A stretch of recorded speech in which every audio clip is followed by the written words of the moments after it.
Bom dia. Estão fraquinhos, hein? Vocês foram para o carnaval?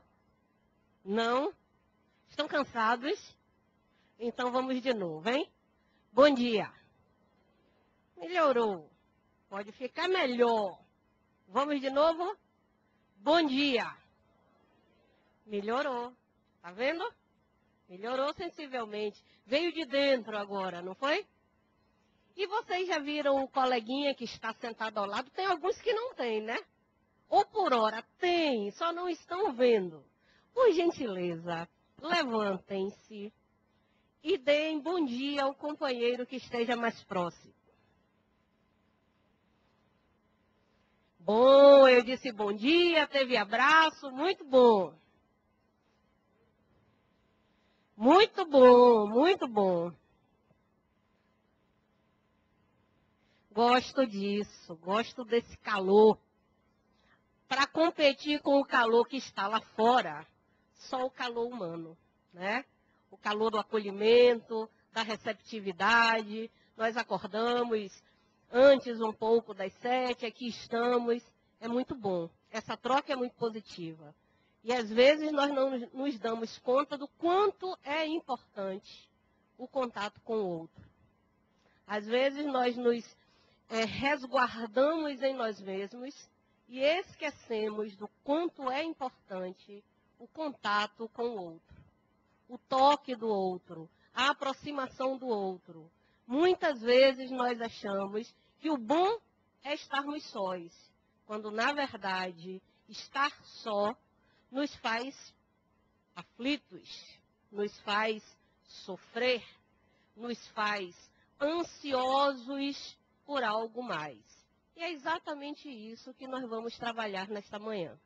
Nós vamos falar de um capítulo do Evangelho que é um dos que eu, particularmente, pessoalmente, mais gosto de ler, mais gosto de refletir e de falar automaticamente. E não é à toa que desde 2007 que eu faço o Evangelho aqui no Centro Espírita Harmonia e Cecília sempre reserva para mim o capítulo 5.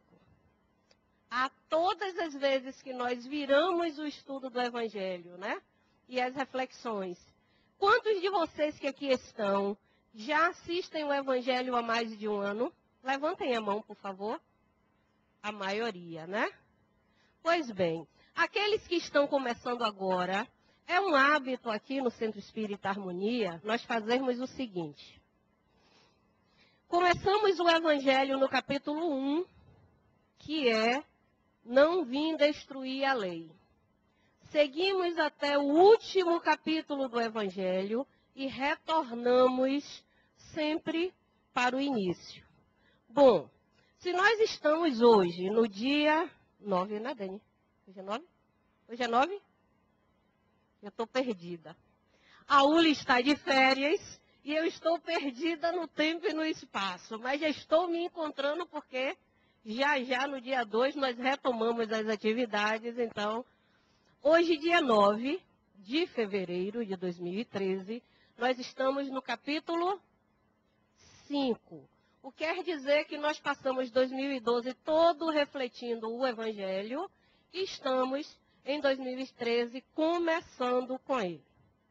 E aí aqueles que já frequentam o Evangelho há mais de um ano ou há um ano, tiveram aqui no transcorrer deste ano diversos facilitadores do Evangelho. Eu própria tive aqui no ano passado. Né? Então, por isso que eu estava fazendo esta brincadeira com vocês, porque é a primeira vez que nós nos encontramos em 2013 é nesta manhã. Eu gosto de movimentar. Eu acho que nós precisamos de movimento. Para sair da inércia, da acomodação, nós precisamos nos movimentar. Começamos movimentando o corpo, com o tempo a gente passa a movimentar o quê? E o sentimento. Tá certo? Então hoje nós vamos refletir, porque o propósito do Evangelho de sábado não é trazer palestras técnicas, né? Palestras técnicas vocês terão nos diversos cursos que a casa oferece, palestras com um cunho mais de aprofundamento da própria doutrina espírita, vocês terão nas outras palestras públicas, e esta tem um objetivo que é direto: tocar as nossas consciências, tocar o ponto que seja mais sensível e que esteja desabrochando para algum tipo de mudança que eu ache necessário na minha experiência de vida. E é o que o capítulo 5 do Evangelho nos propõe. Bem-aventurados os aflitos. Por que os aflitos? Por que Jesus escolheu os aflitos para começar a falar das bem-aventuranças? Por que não os felizes? Por que os aflitos? O que é que vocês acham? Quem tem alguma opinião, algum pensamento que queira partilhar conosco? Por que os aflitos? Porque eram os mais necessitados. Quem mais gostaria de dizer alguma coisa? Ninguém mais? Preferem resguardar o que pensam? Pois bem, bem-aventurados os aflitos é uma das 8 bem-aventuranças que foram transmitidas por Jesus Cristo. Antes dele iniciar o seu processo de ensinamentos, de sermões e de aplicação do conteúdo interno que ele possuía para a comunidade que ele vivia, ele se resguardou durante 40 dias para meditar no deserto. Já ouviram falar dessa história, não já? Que Jesus foi para o deserto meditar. Ali ele se resguardou do alimento, ele comia, frutos, tomava mel, bebia água e foi para o deserto meditar. Contam as más línguas, que durante este período que ele foi meditar, alguém foi perturbá-lo, não foi? Quem foi essa pessoa? Quem? O Satanás? Foi lá, tirar Jesus do seu processo de meditação. Pois bem, essa presença satânica, na verdade, foi algum momento em que ele saiu do seu estado de internalização do que se propunha fazer e houve certamente algum questionamento que não ia exatamente, que ia de encontro àquilo que ele se preparava a fazer. Ficou 40 dias no deserto meditando. Olha que nós temos dificuldade de meditar 15 minutos. Imagine 40 dias. Ia ser algo extremamente inquietante para nós que precisamos de movimento. Mas ele assim o fez. E ao sair, depois desses 40 dias, destinado a iniciar o seu processo de divulgação das verdades eternas, das leis divinas, ele aí, próximo ao lago de Genezaré, numa colina, ele começa a sua pregação. E começa a sua pregação exatamente pelas bem-aventuranças. Bem-aventurados os aflitos, bem-aventurados os que choram, bem-aventurados os infelizes, bem-aventurados os mansos, os pacificadores, os misericordiosos, os pobres de espíritos. 8 bem-aventuranças. Interessante. Ele foi buscar como bem-aventurado todos aqueles que... Foi o que você disse no início? Porque são necessitados. Aí nos lembramos que quando Jesus começou a pregar, aquela região em que ele vivia, Jerusalém, Nazaré, Jericó, era dominada por quem? Quem lembra? Os romanos. Ou melhor, o Império Romano, que tinha a força de exército mais poderosa de que se tinha notícia. E esses povos chegaram à região onde Jesus vivia e fizeram o quê? Dominaram. Dominaram pela força, dominaram pela religião. E qual era a religião predominante dos romanos? Eles cultuavam o quê? Deuses. Eles eram politeístas. E aí aquele povo simples que vivia na Palestina se vê dividido. Dividido porque uns são muito ricos, outros são extremamente pobres. Uns cultuam deuses e eles tinham sido instruídos a cultuar um Deus. Porque foram os primeiros povos a acreditar em um Deus único. Imaginem vocês a sociedade em que Jesus estava vivendo. Domínio, dificuldade de compreensão entre dois credos distintos e pobreza, e fome, e miséria, e doença. Então ele, até por ser um homem pobre, né, de origem humilde, iniciou as suas pregações entre quem? Entre os pobres, porque acesso aos palácios ele não teria, porque era um homem do povo. E foi em meio a esta multidão de pobres, de doentes, de pessoas que tinham um mínimo para subsistir, que ele iniciou a dar sermões, a dizer que mais importante do que o reino da terra seria o reino de Deus. E é exatamente o que ele diz neste capítulo, não é? Quem lembra o que Denis leu aí? Bem-aventurados os que choram, porque serão consolados. Bem-aventurados os que têm fome e sede de justiça, porque serão... Como foi, Dani? Lê aí para mim. Tem que pescar, né? Bem-aventurados aqueles que choram, porque serão consolados. Bem-aventurados aqueles que têm fome e sede de justiça, porque serão saciados. Bem-aventurados aqueles que sofrem perseguição pela justiça, porque é deles o reino dos céus. Bem-aventurados os infelizes, porque vós que chorais agora, porque rireis no reino de Deus. Foram 4, né? Os que choram, os que têm fome e sede de justiça, os que são perseguidos e os que são infelizes. Que era o que, meu povo? A maioria daqueles indivíduos que lá estavam.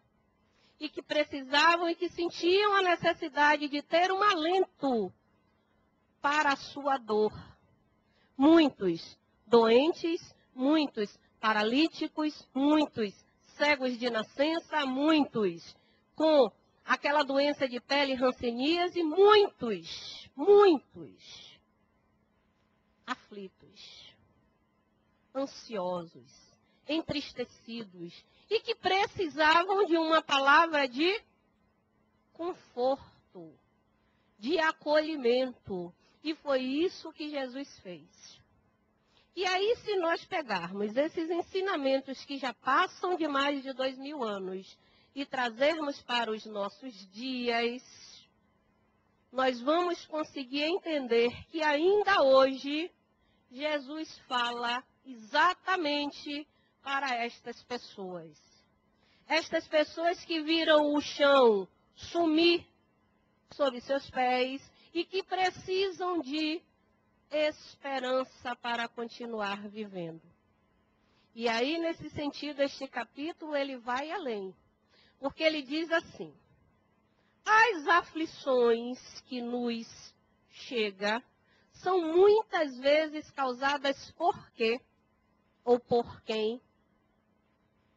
As nossas aflições são causadas por quê? O que é que vocês acham?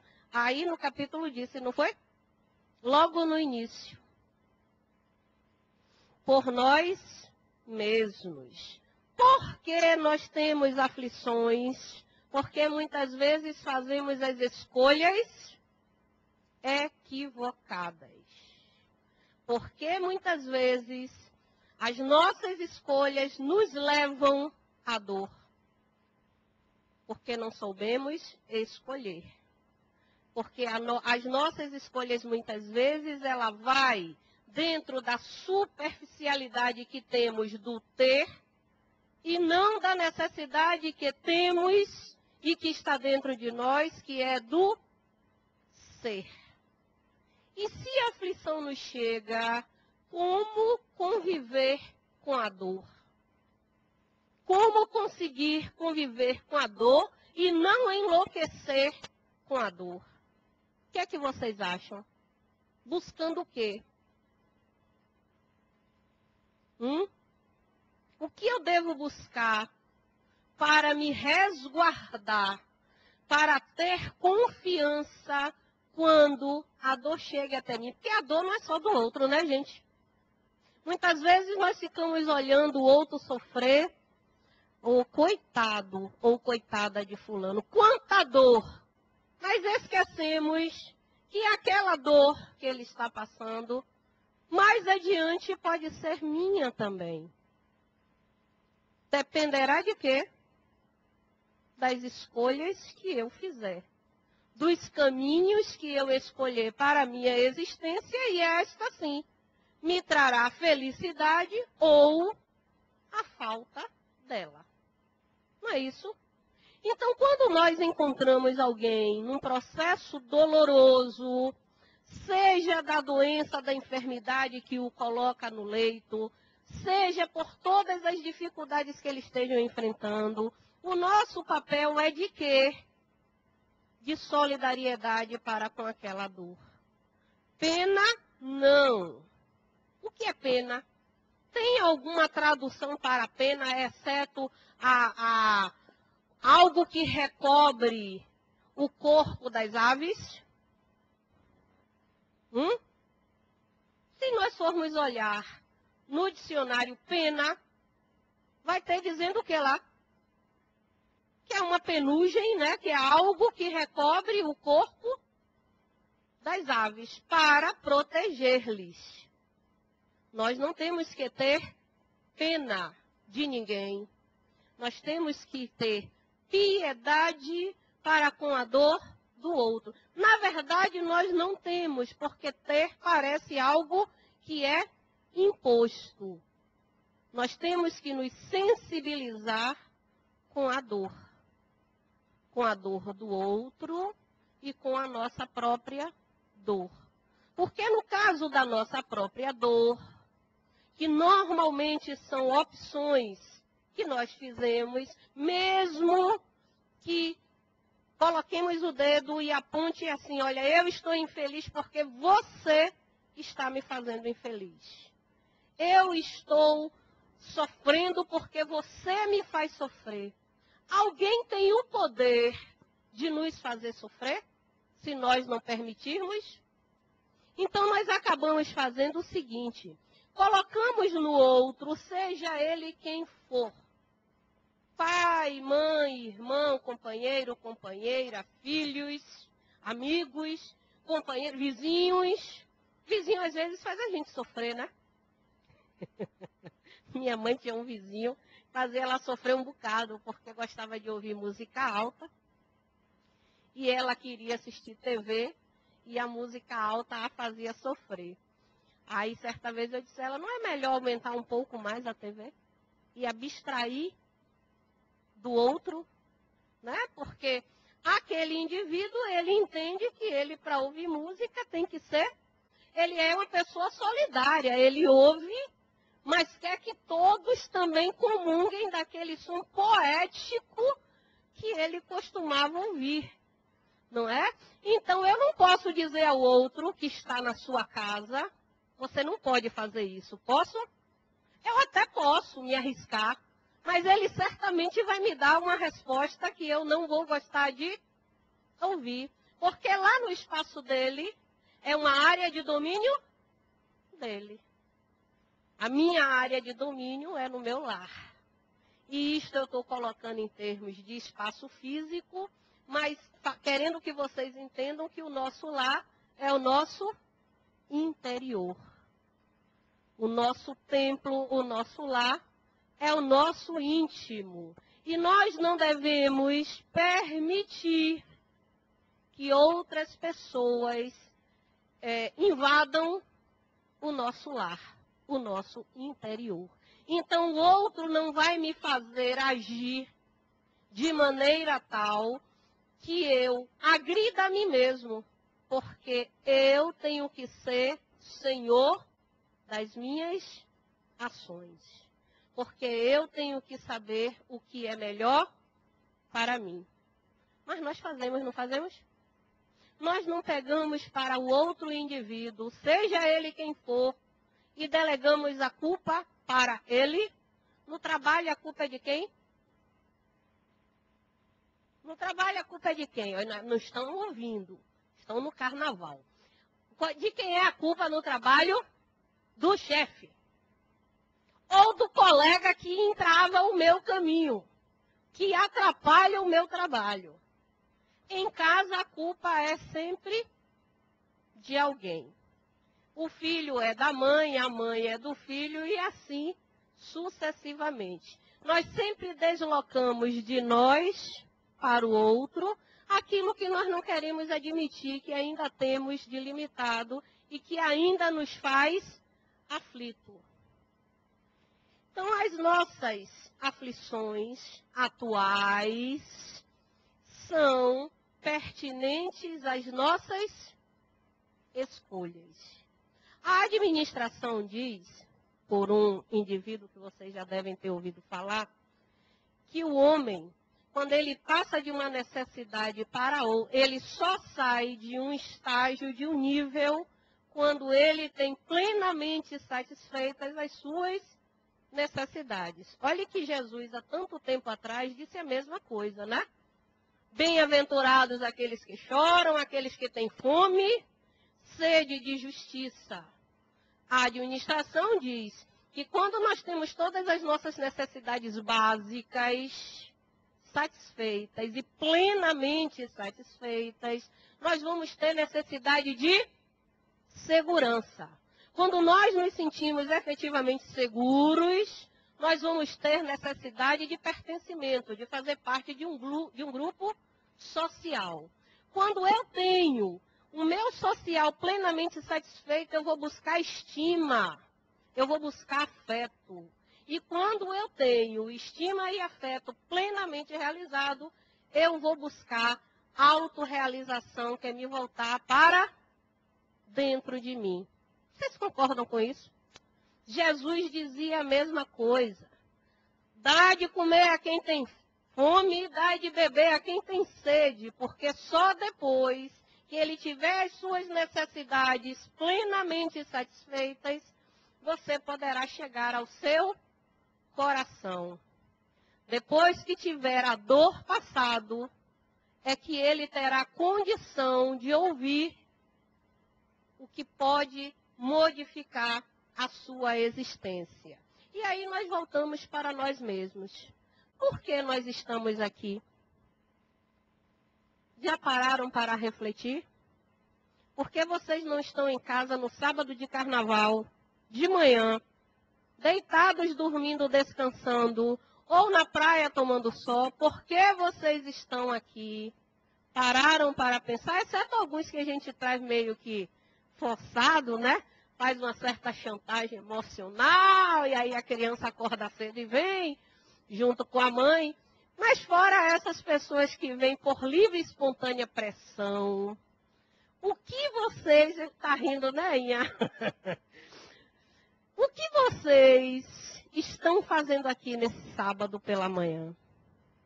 Pensaram em procurando paz, procurando algo que lhe faça sorrir, procurando algo que diga para você que existe um caminho florido a seguir. Só depende de quem?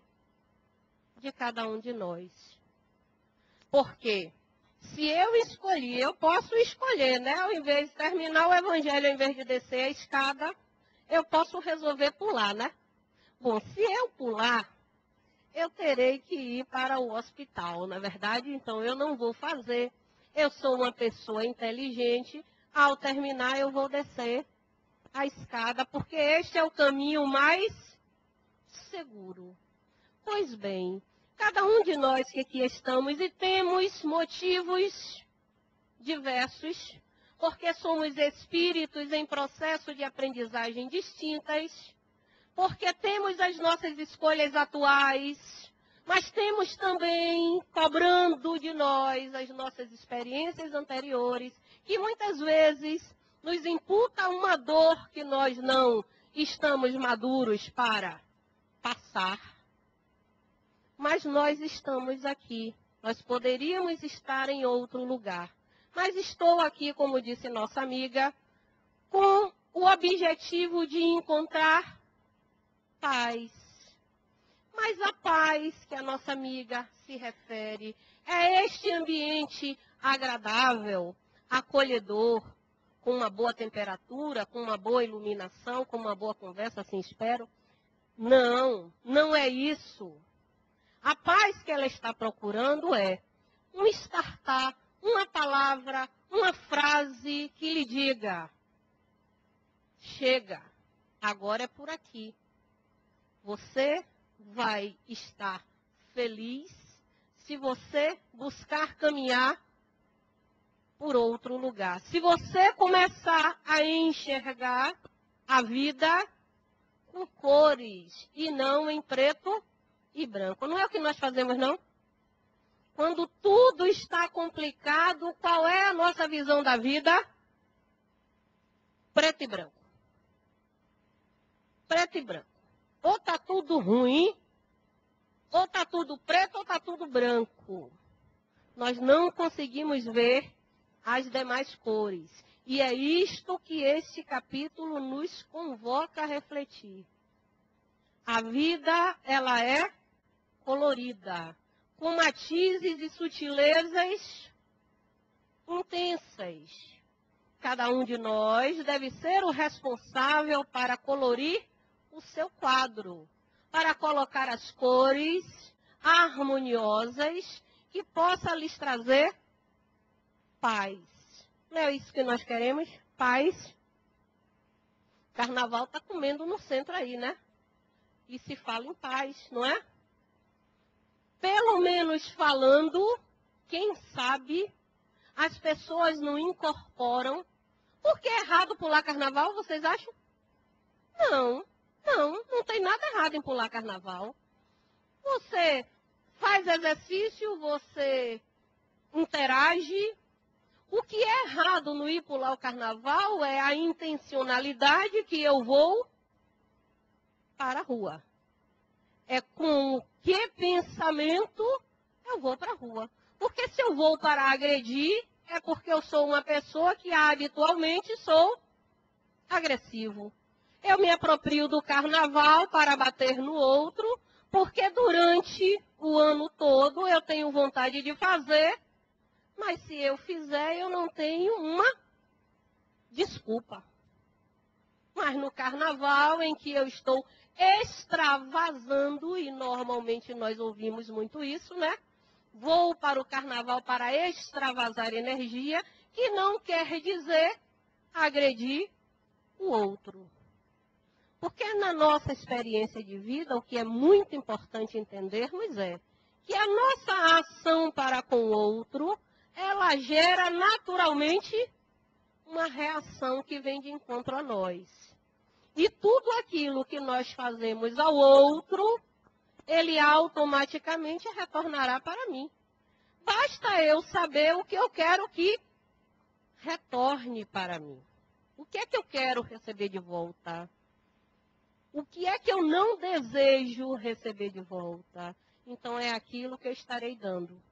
Esta é a forma de nós nos harmonizarmos com a vida e nos harmonizarmos com as pessoas com que vivemos. Porque aflições a todos os momentos chegarão até nós. Pelas escolhas que nós fizemos, e muitas vezes escolhas que naquele momento nós acreditávamos ser as melhores, mas que no transcorrer do tempo demonstrou ser uma escolha equivocada, eu vou fazer o quê? Reiniciar a minha trajetória. Procurar fazer de uma forma diferente. Procurar ver aquilo que me incomoda e de que forma eu posso trabalhar para que ela seja para mim algo agradável. Essa era a proposta que Jesus fazia. Os que choram serão consolados. Os que têm fome e sede de justiça receberão misericórdia. Aqueles que são perseguidos receberão justiça. E aqueles que são infelizes serão felizes. Aonde? Dizia ele, no reino de Deus. O reino de Deus está fora de nós. Onde está o reino de Deus? Dentro de nós. Dentro de nós, naquilo que aquela senhora falou mais cedo, ó, no meu estado de paz, no meu estado de pacificação e de plenitude interna. Como conquistar isto? Aí terá que ser uma descoberta de cada um de nós. Porque as aflições, elas são atuais, mas elas também, muitas vezes, são respostas do nosso passado. Respostas das nossas experiências anteriores. Alguém aqui tem dúvida ou não acredita que sejam espíritos? Se tiver aqui alguém que não seja espírito, levanta a mão. Todo mundo é espírito? Todos aqui presentes são espíritos? Levantem a mão, por favor, para saber se são. Todos são espíritos. Espíritos encarnados. Concordam? Esta experiência de vida de vocês é a primeira? Não, não é a primeira. Façam um momento de reflexão aí. Pensem quem são vocês hoje. Uns com 15 anos, outros com 18,5 como eu, outros com 30, outros com 50, um pouco mais. Eu tenho 19,5, porque quando eu fiz ali atrás, eu aí passei para 19,5. Estou quase com 20 anos. Pensem aí, neste presente que vocês vivem, quem são vocês? Pensem aí nas suas qualidades e pensem aí nas suas dificuldades. São egoístas? São orgulhosos? São ressentidos? São irados? São coléricos? Pensaram? Mas são bondosos? São fraternos? São solidários? Pensaram? Pensem que isto que vocês são, que eu sou, é o melhor de tudo que eu já fui. Eu estou vivendo nesta encarnação o melhor que eu consigo ser enquanto espírito. Conseguem ver quanta coisa nós temos que melhorar? Se hoje eu já sou uma pessoa que não agrido fisicamente o outro, no passado eu fiz. Não fiz? Se hoje, no momento de cólera, eu digo assim, eu tenho vontade de trucidar fulano, no passado eu já trucidei.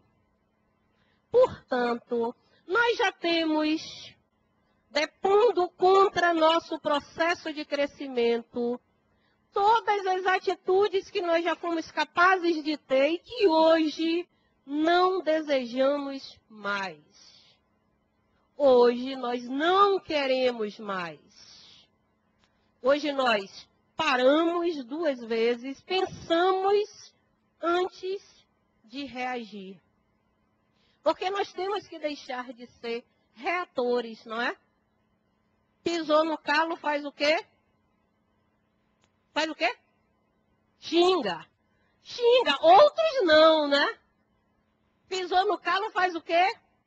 Pisa também. A mesma dor que me foi imputada, eu vou imputar também. Aquele que pisou no calo, xingou, já melhorou, né? Já não partiu para a agressão.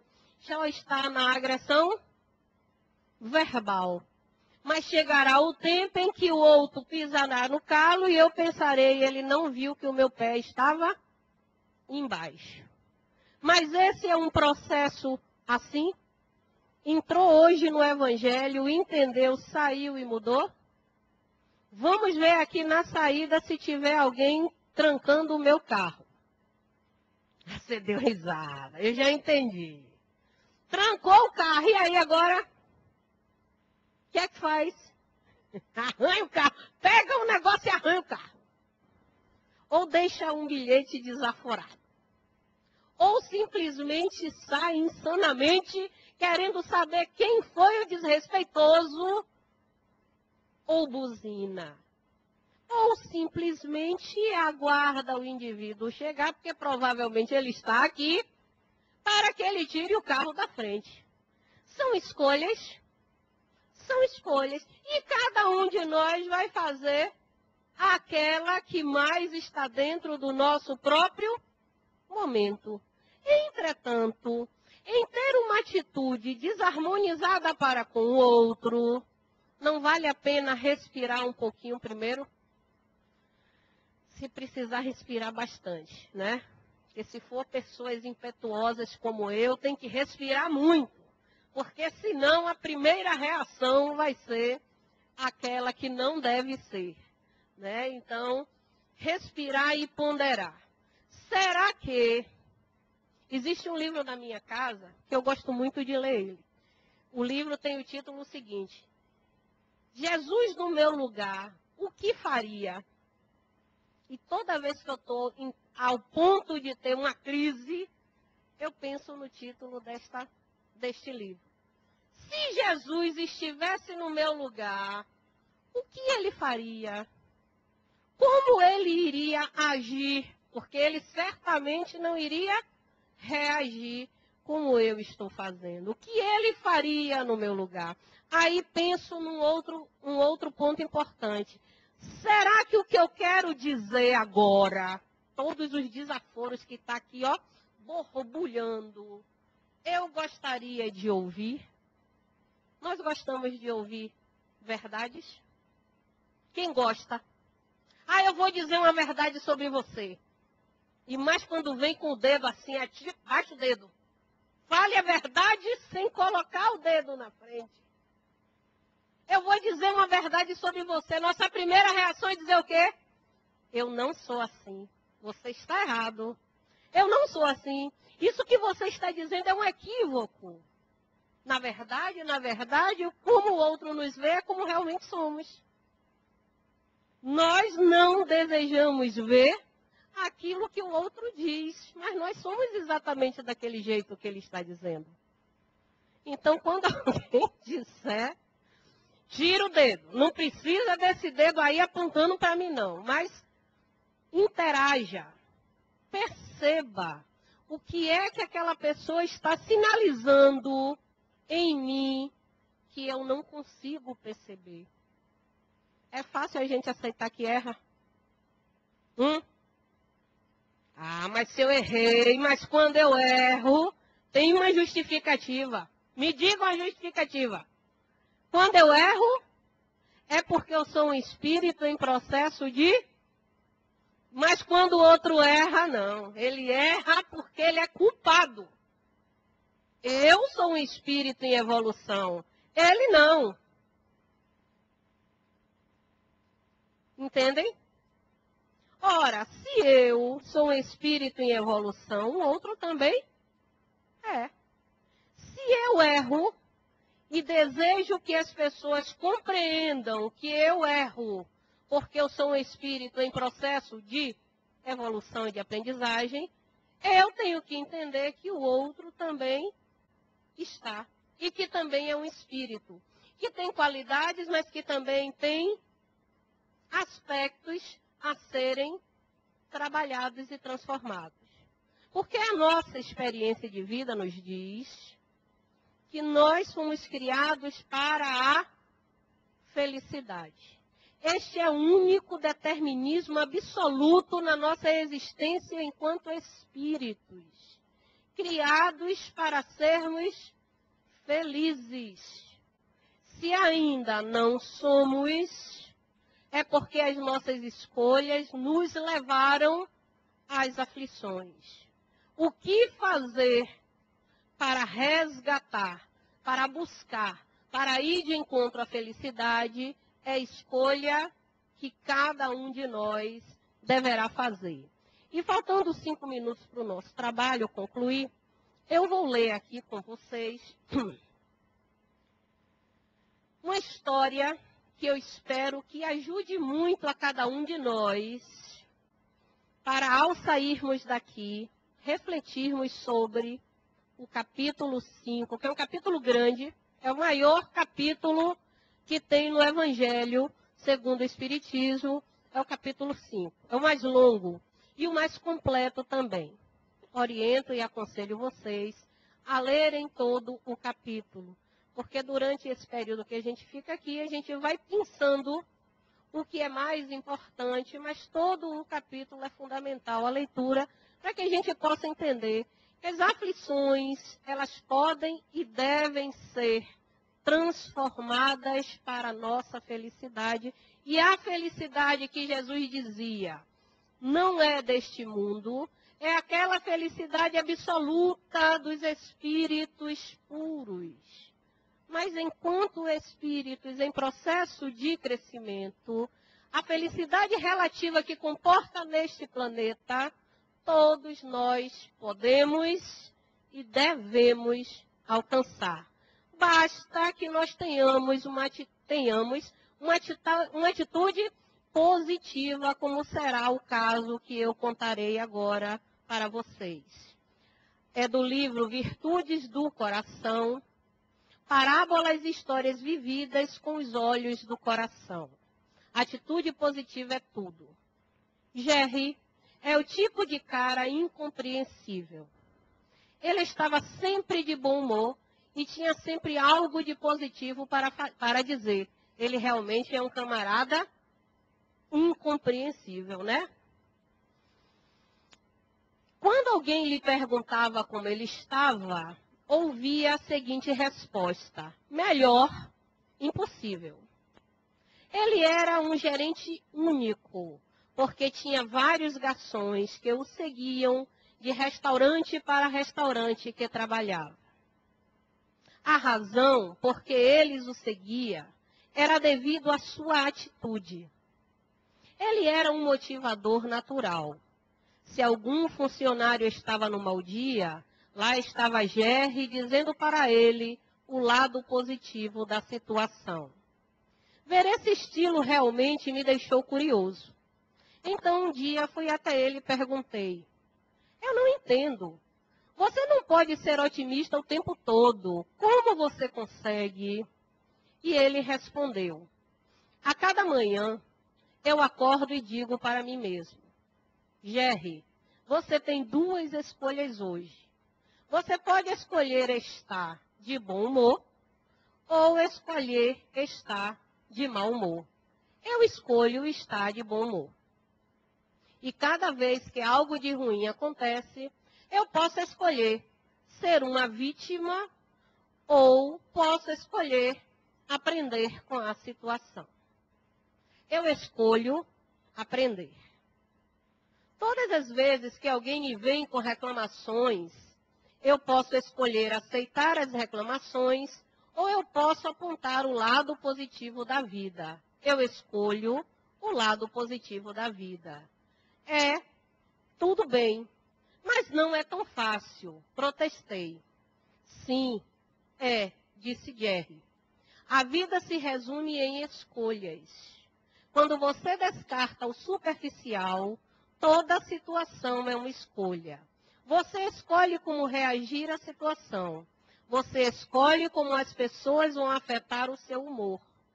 Você escolhe estar de bom ou mau humor.